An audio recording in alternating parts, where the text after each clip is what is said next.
क्या तुम दोबारा अपनी बेटियों को लुटते हुए देखना चाहते हो? क्या बारात जा रही है और बारात पहुंची नहीं और दूल्हे को गोली लग गई, तुम ये देखना चाह रहे हो? 3 हिंदुओं की मौत हुई, उसकी लिंचिंग करके उसको मौत के घाट उतारा गया और मारा किसने? मुसलमानों ने। तेजस्वी यादव ने कहा कि जैसे ही उसकी सरकार बनेगी बिहार में, वो वक्फ बोर्ड संशोधन बिल को उखाड़ करके वो कूड़े के डब्बे में फेंक देगा। लालू प्रसाद यादव से बड़ा बिहार का माफिया कोई हो सकता है क्या? पूरे हिंदू परिवार को मौत के घाट उतार दिया गया और मर्डर करने वाला कौन? मुसलमान बगल का पड़ोसी। नमस्कार, मैं हूं आपके साथ विशाल कालरा। हमारे साथ आज बातचीत के लिए भारतीय जनता पार्टी की नेता नाजिया इलाही खान जुड़ रही हैं, लेकिन जिस मुद्दे पर चर्चा होनी है वो बड़ी खबर आज की क्या है वो आपको बताते हैं। बिहार में केंद्रीय मंत्री ललन सिंह पर एफआईआर हो गई है और यह एक्शन हुआ है विवादित वीडियो के बाद। चुनाव आयोग ने एक नोटिस जारी किया है। उन्होंने कहा था कि चुनाव के दिन कुछ लोगों को घर के बाहर निकलने नहीं देना। इसी बयान पर घमासान हो गया है। एफआईआर दर्ज हो गई है। चुनाव आयोग ने यह एक्शन लिया है। जब वो प्रचार करने गए थे तो उन्होंने कहा था कि 1-2 नेता ऐसे हैं कि चुनाव के दिन उन्हें घर से बाहर ही निकलने मत देना। उसी को लेकर अब यह एफआईआर हुई है। चर्चा के लिए नाजिया हमारे साथ है। नाजिया, बहुत बहुत स्वागत है आपका। हर हर महादेव, वंदे मातरम, भारत माता की जय। एफआईआर हो गई है ललन सिंह पर। किस तरह की बयानबाजी हो रही है ये बिहार में? Law always take its own course. कानून अपना सहारा, कानून अपनी दिशा, अपनी दशा खुद लेता है। जो गलत है, जो अनकॉन्स्टिट्यूशनल स्टेटमेंट है, उसका सामना और उसका क्लैरिफिकेशन जो भी पार्टी के नेता या जो भी इलेक्शन आचार संहिता के खिलाफ जाकर के करेंगे, इलेक्शन कमीशन ऑफ भारत के खिलाफ या संविधान के खिलाफ, वो खुद अपना क्लैरिफिकेशन बैठ करके देंगे। एक घटना जो बार बार बिहार में अब दोहराई जा रही है वो ये है कि आप अब तक जंगल राज का डर दिखाकर लोगों से बीजेपी वोट मांग रही थी। अब तो बीच चुनाव में मोकामा में हत्या हो जाती है। जेडीयू के कैंडिडेट को गिरफ्तार कर लिया जाता है। अनंत सिंह को 14 दिन की न्यायिक हिरासत में भेज दिया जाता है। फिर यह कैसा सुशासन है जहां बीच चुनाव में हत्या हो जाती है, एक बाहुबली को गिरफ्तार करके भेजा जाता है। यहां पर यूपी के सीएम आते हैं, कहते हैं हम माफिया और बाहुबलियों पर जो है बुलडोजर चला देंगे। वो तो यहां पर हत्याएं कर रहे हैं। विशाल जी, मुझे पूरी उम्मीद थी कि आप ये सवाल मुझसे जरूर करेंगे। मुझे पूरी उम्मीद थी। और 3 दिन का जब दौरा मैंने बिहार का किया और कल रात में 10 बजे बिहार से आई हूं, तो एयरपोर्ट एंटर करते करते भी मुझसे ये पूछा गया। मैंने कम से कम 100 इंटरव्यू से ज्यादा दिया है बिहार में और मुझसे ये पूछा गया बहुत बार कि क्या बोलेंगी। लेकिन मुझे ऐसा लगता है कि जिस तरीके से इंडिया अलायंस में चोरों की टोली अपने डकैतों की टोली का बहुत प्रशंसा कर रही है मंच पर चढ़ करके, हम वैसा नहीं कर रहे हैं। नाजिया इलाही खान जब बिहार पहुंची प्रचार के लिए, फडणवीस जी जब बिहार पहुंचे प्रचार के लिए, योगी महाराज जी जब बिहार पहुंचे प्रचार के लिए, तो जिसने क्राइम किया है उसके पक्ष में नहीं पहुंचे या हम उसके पक्ष में बात करना भी नहीं चाहते हैं। लेकिन चारा घोटाला वाले लालू प्रसाद यादव जब अपनी लग्जरी बस से निकलते हैं अपने पूरे परिवार को लेकर के, तो कोई बात नहीं होती है। मोकामा में जब दिन दहाड़े मुसलमान खड़े हो करके एक हिंदू की हत्या कर देता है, तब आप सवाल नहीं करते हैं। सहरसा में 3 महीना पहले पूरे हिंदू परिवार को मौत के घाट उतार दिया गया और मर्डर करने वाला कौन? मुसलमान बगल का पड़ोसी, तब सवाल नहीं उठाया जाता है। सिमरी बख्तियारपुर में 3 हिंदुओं की मौत हुई, उसकी लिंचिंग करके उसको मौत के घाट उतारा गया और मारा किसने? मुसलमानों ने। तब कोई सवाल नहीं खड़ा होता है। जिस जगह पर मेरी सभा हुई थी वहां पर भी एक हिंदू की मौत मात्र 10 से 11 दिन पहले हुई थी और किसने मारा था? लालू प्रसाद यादव के कार्यकर्ताओं ने कूट के मारा था। तब उस पर सवाल खड़ा नहीं हुआ था। अगर कोई भाजपा में रह करके या भाजपा का टिकट लेकर के या जेडीयू का टिकट लेकर के या एलजेपी का टिकट लेकर के अगर कोई क्राइम कर रहा है तो हम उसकी प्रशंसा नहीं कर रहे हैं। नाजिया, सवाल किससे पूछा जाएगा? सवाल तो उसी से पूछा जाएगा जिसके पास पावर है, जिसके पास पुलिस प्रशासन है। आपने जितनी भी अपराध की घटनाएं गिनवाई, उसमें जो भी शामिल है उसको पकड़ के जेल में डालिए ना। हिंदू है मुसलमान है, क्या फर्क पड़ता है? पावर तो आपके पास है, तो सवाल तो आप ही से पूछा जाएगा। एग्जैक्टली विशाल जी, मैं भी यही कह रही हूँ कि अगर भारतीय जनता पार्टी में कोई क्राइम कर रहा है तो वो हमें बता करके नहीं कर रहा है और हम उसको अगर जेल में पकड़ करके लेकर जाया जा रहा है तो हम थोड़ी जा रहे हैं उसके बेल का एप्लीकेशन मूव करने के लिए। मैं तो पेशे से वकील भी हूँ, तो मैं तो उसके परिवार से मिलने के लिए नहीं गई कि बताओ मेरी मदद कहाँ पर है। तो मुझे ऐसा लगता है कि कुछ लोग तो पेशेवर अपराधी है ना। कुछ लोग तो बहुत सालों से बाहुबली हैं, कुछ बहुत सालों से माफिया हैं। पीढ़ी दर पीढ़ी यही काम चल रहा है। अनंत सिंह का नाम आज का तो नहीं है। लालू प्रसाद यादव से बड़ा बिहार का माफिया कोई हो सकता है क्या? शोएब से बड़ा कोई बिहार का माफिया हो सकता है क्या? बख्तियारपुर के सलाउद्दीन से बड़ा कोई माफिया हो सकता है क्या? जो जंगलों में अपने डकैतों को रखता था कि बहू बेटी जाएगी तो उसको लूटना भी और उसके जेवर भी लूट लेना और उसके बाद देखना कि पूरा लूट पिट करके ये कौन से घर जा रही है तो घर में जाकर के भी लूट लेना। बिहार में लालू प्रसाद यादव के जमाने में जब उनकी बेटियों की शादी हुआ करती थी तो फ्रिज टीवी वाले, गाड़ी वाले, सोफा वाले अपने अपने दुकान में ताला लगा देते थे कि लालू के घर में शादी हो रही है भैया, हमारा दुकान लूट लिया जाएगा। जो फिरौती के पैसे, जो किडनैपिंग के पैसे, जो मर्डर के पैसे, जो रेप और जो अपहरण होता था, क्या वो अब हो रहा है? छोटी छोटी बच्चियों से मैंने मुलाकात की है सहरसा में, स्कूल के बाहर खड़े होकर के सहरसा, मुकामा, बख्तियारपुर, सिमरी बख्तियारपुर, चढ़मामा, उगामा, हर जगह जाकर के मैंने खड़े होकर के बच्चियों से बात की है, शेखपुरा, कि बेटा किसकी सरकार तुमको चाहिए? तुम मत सोचो कि नाजिया दीदी से बात कर रहे, तुम सोचो अपनी बड़ी बहन से बात कर रहे। तो वो लोग ये कह रही है कि दीदी नीतीश बाबू की सरकार आएगी तो ही हम सुरक्षित होंगे, नहीं तो हमें 6 बजे के बाद बाहर निकलने नहीं दिया जाएगा। जिस हिसाब से आप जितना अपराध के बारे में बात कर रही हैं, एक पक्ष ये भी है इसका कि आप 20 साल पुरानी चीजों को याद दिला रही हैं। 20 साल में एक पीढ़ी पूरी आगे निकल गई और एक ऐसी पीढ़ी है जो आज 20 साल का नौजवान है, उसने तो देखा भी नहीं होगा लालू का राज। अब 20 साल पुराने जंगल राज को दिखा दिखाकर, उसका डर दिखाकर हम कब तक वोट मांगते रहेंगे? तेजस्वी अपने इंटरव्यू में नहीं तेजस्वी अपने इंटरव्यू में एनसीआरबी के आंकड़े दे रहे हैं। वो एनसीआरबी के आंकड़ों में कह रहे हैं कि पिछले 20 सालों में 70,000 हत्याएं बिहार में हुई हैं। इन आंकड़ों पर तो नहीं बोलते असली जंगल राज तो यही है। और जब 70 लाख हत्याएं और अपहरण हुआ करता था तब उसके बारे में बात नहीं होगी। एग्जैक्टली मैंने तो मंच पर यही कहा कि मैं तो युवा से बात करने आई हूं, क्योंकि मैं भी मिलेनिया से आती हूँ, मैं जेनजी नहीं हूँ, मेरा बेटा है, मैं मिलेनिया से आती हूँ, मैं 34 ईयर की हूँ। तो मैं काका से बात करने नहीं आई हूँ, मैं काकी से बात करने नहीं आई हूँ, मैं चाचा चाची से बात करने नहीं आई हूँ, मैं उनके बच्चों से बात करने के लिए आई हूँ जिन्होंने जंगल राज नीतीश बाबू की सरकार में नहीं देखा। उनको याद दिलाने आई हूं कि तुम मतदान करोगे और तुम अपना मतदान ये सोच कर करना कि तुम्हारे नाना ने, तुम्हारी नानी ने, तुम्हारे ताऊ ने किस तरीके का जंगल राज देखा था। क्या तुम दोबारा वो देखना चाहते हो? क्या तुम दोबारा अपनी बेटियों को लुटते हुए देखना चाहते हो? क्या बारात जा रही है और बारात पहुंची नहीं और दूल्हे को गोली लग गई, तुम ये देखना चाह रहे हो? क्या लड़की विदा हुई, डोली खाली है क्योंकि लड़की चली गई डकैतों के पास, उसके डकैत सुहागरात मना रहे हैं, क्या वो दिन देखना चाहते हो दोबारा? तो जाहिर सी बात है कि नीतीश बाबू के राज में जिस तरीके से बिहार को सेफ, सिक्योर और शिक्षित किया गया है, डेवलप किया गया है, हम चाहते हैं, ये पूरा देश चाहता है कि बिहार और डेवलप हो और नीतीश बाबू की सरकार से ही हो। हम तो वो जंगल राज पर आप तो नीतीश जी का नाम लेती हैं। विपक्ष आपसे सवाल पूछ रहा है कि हमने तो अपने सीएम कैंडिडेट का ऐलान किया, बाकायदा कांग्रेस की तरफ से उनके दिग्गज नेता अशोक गहलोत, उन्होंने प्रेस कॉन्फ्रेंस करके कहा कि हमारे सीएम कैंडिडेट तेजस्वी हैं, उप मुख्यमंत्री के कैंडिडेट हमारे मुकेश सहनी हैं। वो तो कहते हैं कि आप तो नाम ही नहीं लेते। अमित शाह ने कुछ दिनों पहले एक इंटरव्यू में कहा था कि चुनाव जीतेंगे, फिर जीते हुए विधायक तय करेंगे सीएम कौन होगा। वो तो कहते हैं कि रोड शो में भी प्रधानमंत्री नीतीश कुमार को अब साथ नहीं रखते हैं, उनके साथ वही होगा जो एकनाथ शिंदे के साथ महाराष्ट्र में हुआ था। देखिए, जब लालू प्रसाद की पार्टी ने और लालू प्रसाद ने बिहार के पक्ष में, बिहार की उन्नति के लिए, बिहार के बेहतरी के लिए कुछ किया ही नहीं है, तो जाहिर सी बात है कि कभी मोदी को गाली देना, कभी योगी को गाली देना, कभी नाजिया को गाली देना, कभी चिराग पासवान को गाली देना और कभी नीतीश को टारगेट करना, नीतीश का कान भरना कि नीतीश बाबू देखो तुमको सीएम के नाम से नहीं पुकारा जा रहा है, देखो देखो देखो। तो ये सारी जो घर की पॉलिटिक्स होती है ना, इंडिया अलायंस को सिर्फ यही आता है। हम जब मंच पर विशाल जी जाते हैं तो हम अपने अचीवमेंट्स के, अपने डेवलपमेंट के, अपनी योजनाओं के बारे में बात करते हैं, और ये जब खड़े होते हैं तो ये भाजपा को कोसने का काम करते हैं। इसके अलावा इनके पास कोई काम ही नहीं है। मुझे बताइए कि राहुल गांधी जितनी बार भी मंच पर चढ़ा है और तेजस्वी यादव जितनी बार भी मंच पर चढ़ा है, उसने क्या बताया? चलिए, मुसलमानों के पक्ष में ये लोग बहुत बात कर रहे हैं कि जैसे ही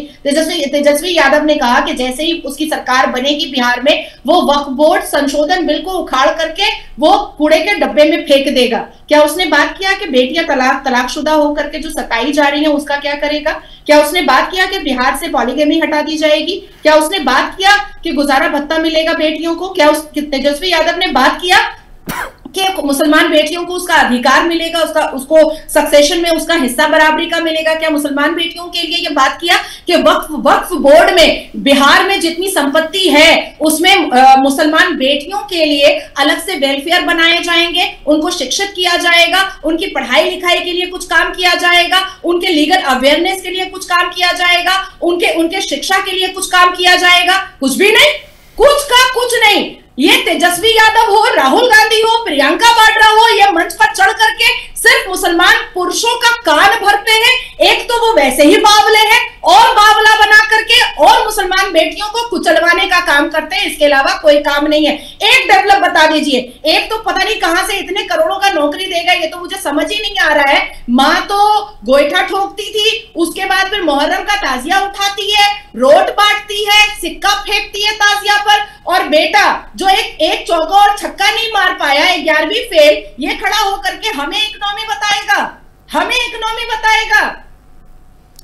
इकोनॉमी की बात आपने की तो उन्होंने एक बात कही और वो ये है कि मैं अगर चुनाव जीत गई, महागठबंधन की सरकार बन गई, राहुल और तेजस्वी की सत्ता आ गई, तो बिहार में जितने परिवार हैं हर घर में एक सरकारी नौकरी दी जाएगी। यानी कि वो 2.5 करोड़ सरकारी नौकरियों की तैयारी करके आ रहे हैं। उनसे पूछा गया कि कैसे होगा, तो उन्होंने कहा प्लान हमारे पास रेडी है। आप कह रहे हैं बहुत पैसा लग जाएगा, लेकिन हमारे पास प्लान रेडी है। मेरी अम्मा जो है ना विशाल जी, हमेशा एक मुझे सजेशन देती हैं कि दीवार में जाके सर फोड़ लेना, लेकिन जाहिलों से बहस मत करना। अब क्या करूं कि वकील के साथ साथ पॉलिटिशियन भी हूं, तो जाहिलों से तो सर फोड़ना ही पड़ता है। अब आप बताइए कि आप भी मुस्कुरा रहे हैं, एज एन एंकर आप भी मुस्कुरा रहे हैं कि ये पॉसिबल नहीं है, ये किसी भी हाल में पॉसिबल नहीं है। तो ये जहालत है, इसके अलावा कुछ नहीं है। और जाहिलों का जवाब पर 1 करोड़ का वादा तो एनडीए ने भी किया है। अब अगर 1 करोड़ हो सकता है तो वो कह रहे 2.5 करोड़ भी हो जाएगा, इसमें क्या दिक्कत है? पॉसिबल ही नहीं है। अब देखिए, मैं जब 3.5 दिन के दौरे पर थी तो डिपार्टमेंटल मैंने पूरा एक ब्लूप्रिंट बनाया, और उसमें मैंने पूरे डिपार्टमेंट के नाम लिखे और डिपार्टमेंटल तरीके से यहाँ तक के 100 दिन के काम को लेकर के और चपरासी से लेकर के दरोगा से लेकर के सारे काम को लेकर के मुझे इस बात का समझ में आया कि बिल्कुल 1 करोड़ तक नौकरी दी जा सकती है, लेकिन 2.5 करोड़ नौकरी किसी हाल में नहीं दी जा सकती है, क्योंकि बिहार में इतने डिपार्टमेंट ही नहीं है। तो ये पॉसिबल नहीं है। 1 करोड़ को वैकेंसी दे करके उसको फुलफिल कराया जा सकता है, क्योंकि बहुत सारी सीटें खाली हैं। जैसे महिला आयोग, मैं आपको बिहार में पटना के महिला आयोग के बारे में बताती हूँ कि वहां पर तकरीबन 2000 से ज्यादा महिलाओं को वैकेंसी दे करके बैठाया जा सकता है, और पूरे बिहार में 10,000 से ज्यादा ब्रांचेस जो हैं वो खोले जा सकते हैं महिला आयोग के। अब जैसे महिला थाना बिहार के अलग अलग गांव में, अलग अलग ग्रामीण एरिया में, अलग अलग हॉल्ट में, अलग अलग डिस्ट्रिक्ट में बनाया जा सकता है, और तकरीबन 10 लाख से ज्यादा महिला दरोगा और महिला पुलिस को वैकेंसी दी जा सकती है। तो हमने इस तरीके से काम किया, हमने इस तरीके से पढ़ाई की है। अब मैंने जो आपको बताया है, आपको तेजस्वी से पूछिए कि 2.5 करोड़ नौकरी वो कैसे देगा, मैंने तो आपको कैलकुलेशन बता दिया। अब उससे पूछिए आप कि वो 2.5 करोड़ कैसे देगा। ठीक है, एक और भी वो वादा कर रहे हैं। आज ही एक प्रेस कॉन्फ्रेंस करके उन्होंने कहा है, एक योजना है जिसके बारे में आपने भी सुना होगा महागठबंधन की, और वो है माई बहन योजना। इसके तहत 1 साल का पैसा एक बार में दे दिया जाएगा। 14 जनवरी को 30,000 रुपए महिलाओं के खाते में, जो 1 साल में दिए जाने हैं 2,000 रुपए या 2,500 रुपए महीने के हिसाब से, 2,500 रुपए महीने के हिसाब से दिए जाने थे, वो 1 साल की बजाय एक ही बार में पूरा 1 साल का वो कह रहे हैं कि हम 30,000 रुपए दे देंगे। वो आपका भी उदाहरण दे रहे हैं कि 1 महीना पहले चुनाव से 10-10 हजार रुपए महिलाओं के खाते में डाल दिए। रिश्वत थी, पता था कि काम तो किया नहीं है, तो 10-10 हजार रुपए प्रधानमंत्री आए, खाते में डाले और बोला कि भैया वोट हमें मिलना चाहिए। इवन मैं जब दरभंगा एयरपोर्ट उतरी थी तब भी मुसलमानों ने मेरे नाम के मुर्दाबाद के नारे लगाए, और उसके बाद जब मैं रिटर्न आ रही थी तब भी मुर्दाबाद का नारा लगा। और मुझे आने के बाद मुसलमान और MIM वाले और कांग्रेस वाले और RJD वाले बहुत टारगेट कर रहे हैं, क्योंकि ये योजना के पूरे कैलकुलेशन मैंने माता बहनों को बख्तियारपुर में, सिमरी बख्तियारपुर में, सहरसा में मैंने बताया कि ये कैलकुलेशन है, और महिलाओं को समझ में भी आया। तो जिस तरीके से इसको तोड़ मरोड़ करके एक महिला के सम्मान को असम्मानित करने का तरीका जो इंडियलाइज कर रहा है, ये अपने अपने बिहेवियर से बाज नहीं आ रहा है। आपको याद है 2024 के लोकसभा इलेक्शन में राहुल गांधी ने क्या कहा था? खटाखट 1 लाख रुपया और फटाफट मुसलमानों का वोट मिल गया और चटाचट वो राहुल गांधी ने सबके मुंह में तमाचा मार दिया। तो खटाखट, फटाफट और चटाचट का हमने देखा था एपिसोड। लेकिन हमारे यहाँ लाडली बहन योजना हो या प्यारी बहन योजना हो या बहनों और माताओं के बारे में कुछ सोचना हो या किसानों के बारे में कुछ सोचा जाए या कोई वायदा आदरणीय प्रधानमंत्री की तरफ से की जाए तो उसको पूर्ण किया जाता है। आपने देखा होगा खटाखट 1 लाख रुपए का फॉर्म बटा और किस तरीके से पर आप जानती है ना हमारे देश में सरकारी नौकरियों को लेकर के क्रेज कितना ज्यादा है। अगर कुछ लोग भी ये मान लेते हैं कि हाँ हर परिवार से एक शख्स को सरकारी नौकरी मिलेगी और उसके लिए एक ईमानदार प्रयास होगा, वो अपने 17 महीने के कार्यकाल को याद दिलाते हैं और कहते हैं कि मेरे 17 महीने जब मैं नीतीश कुमार के साथ था सरकार में, सबसे ज्यादा नौकरियां अगर सरकारी विभागों में निकली तो वो मेरे समय में निकली। ये मेरा ट्रैक रिकॉर्ड है और इसलिए जब मैं आऊंगा तो ये सरकारी नौकरियों का इंतजाम मैं करूंगा। जो तेजस्वी यादव बिहार के यादवों को सम्मान नहीं दे पा रहा है, उसकी नजरों में उसके घर के बगल में यादव की हत्या हो रही है और उसके घर पे सुबह सुबह पंचायती लगती है जिसमें 2-2 हजार बच्चे जाते हैं अपने अपने फॉर्म को लेकर के, अपनी डिग्रियों को लेकर के, और 10 बजे सुबह से जो बैठते हैं तेजस्वी यादव के बंगले में, वो नीचे उतर करके आता है 4 बजे। अगर वो ये सब ठेकेतीबाजी कर रहा है और हवाबाजी कर रहा है तो मैं बहुत अच्छे से जानती हूं कि बिहार के बच्चे, बिहार के युवा और बिहार का यंगस्टर्स कभी भी उसकी बातों में नहीं आएगा। अब खाते खोल करके मैं आपको 2 मिनट में समझा तो नहीं पाऊंगी कि 17 महीने में ज्यादा नौकरियां दी गई हैं कि उसके हटने के बाद ज्यादा नौकरियों का प्लान किया गया है। अब जैसे ममता बनर्जी कहती है, मैं आपको एक एग्जांपल दे देती हूँ कि ममता बनर्जी कहती है कि पूरा न्यू टाउन उन्होंने बनाया और पूरा सॉल्ट लेक उन्होंने बनाया। बिल्कुल झूठ। ज्योति बासु का और बुद्धा देव का पूरा बनाया हुआ वो पूरा ब्लूप्रिंट था जिस ममता बनर्जी की सरकार आई और वो ब्लूप्रिंट इंप्लीमेंट कर गया। तो नीतीश बाबू ने पहले ही ऑलरेडी पूरा ब्लूप्रिंट रेडी करके रखा था। दोनों मुख्यमंत्री और उप मुख्यमंत्री बन के बैठे और वो इंप्लीमेंट हुआ, तो वो क्रेडिट अपने सर पर ले रहा है। तेजस्वी यादव अपनी क्रिश्चियन बीवी के साथ जिंगल बेल में बहुत व्यस्त है और तेजस्वी यादव का पूरा भाण अगर कोई फोड़ रहा है तो खुद तेज प्रताप यादव ही फोड़ रहा है, बैठ करके अपना खून बोल रहा है कि किस तरीके से तेजस्वी यादव ने गुंडों को, बदमाशों को, मर्डरर को, रेपिस्ट को, क्रिमिनल को उसने टिकट दिया है। एक आखिरी प्रश्न है मेरा। तेजस्वी कह रहे हैं कि बिहार की सरकार बिहार से चलेगी, बिहारी चलाएंगे, गुजराती नहीं चलाएंगे। वो ये कह रहे हैं कि नीतीश कुमार मुख्यमंत्री जो हैं वो तो अचेत अवस्था में हैं, उन्हें तो पता ही नहीं है कि बिहार में हो क्या रहा है। सरकार तो दिल्ली से चल रही है, दिल्ली में बैठे हुए 2 गुजराती जो हैं वो बिहार की सरकार को कंट्रोल करते हैं, हम आगे ऐसा नहीं होने देंगे। नहीं, बिल्कुल ये बात तो बिल्कुल सही है कि गुजरात में बैठे हुए व्यक्ति या मैं दिल्ली से बैठ करके या बंगाल की वोटर होकर के हम थोड़ी ही जा रहे हैं बिहार चलाने के लिए। आप देखिए मंच पर जब मैं थी और फडणवीस जी थे तो चिराग पासवान थे और मुझे तो बिहारी इतनी अच्छी आती है कि मैंने तो बिहारी में बात की वहां पर सबसे, चच्ची नाना खाला सबसे बात की मैंने। तो हम जा भी नहीं रहे हैं अपना अधिकार जमाने के लिए। बिहार को बिहारी ही चलाएंगे और एक बिहारी सब पे भारी होता है। तो मुझे लगता है कि चिराग पासवान और नीतीश बाबू 2 बिहारी सब पे भारी है, इसमें कहीं पर तेजस्वी यादव की जरूरत ही नहीं है। आप कह रही हैं कि आप बिहार के लोगों से उन्हीं की जुबान में, उन्हीं की भाषा में बात कर सकती हैं, तो मैं चाहूंगा कि इस कार्यक्रम का हम अंत करें उससे पहले अपना जो 3.5 दिन का आपका अनुभव है वहां पर प्रचार का, उसे जरा बिहार के वोटर्स की भाषा में ही बोलकर सुना दे।